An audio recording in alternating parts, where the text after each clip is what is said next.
Musical force Tori Amos is back, and it seems this time she's ready to bear it all.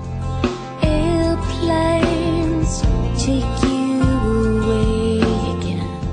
The Grammy-nominated artist has released a new album, The Beekeeper, and a book about her life entitled Piece by Piece. I know that along with the sweet comes the sting. I understand that, and maybe that's what writing the book and the record was. One would become one, and one would become the other, depending on the day.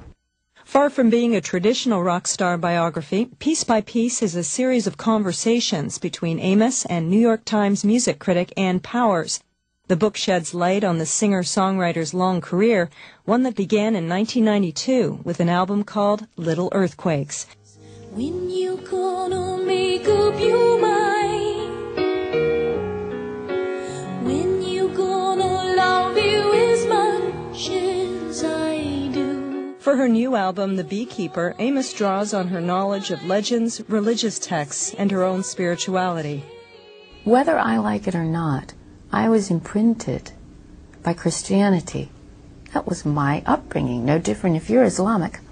And for 21 years, every day, you were reading from the Quran, or it was being read to you, and it was part of your teaching. That's part of who you are. You can't get away from that.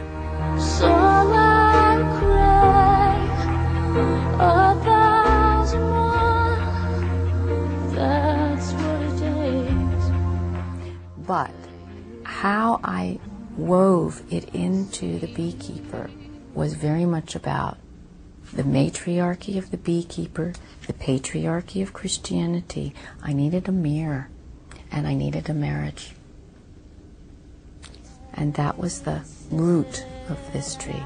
To sit like a good book, I can't put this deep in.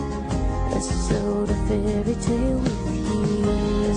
Ultimately what it is about Tori Amos, I think that is unique and what's made her such a lasting career artist, is that she has a sound that just has a very direct emotional appeal. You don't have to be listening to exactly what she's singing about. You don't really have to pay attention to the individual parts. Her best songs draw you in just kind of in a whole body sort of way, and they're very sensual.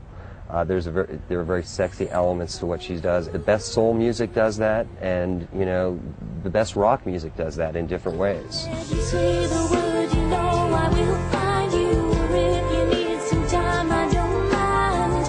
I don't hold on to the tail of your kite. She realizes her muse is a gift, and that she's able to break the chains, smash the walls, see the world from a different point of view, and this is the gift that's flowing through her, this knowledge, which she is passing on as well. I don't know a lot about this.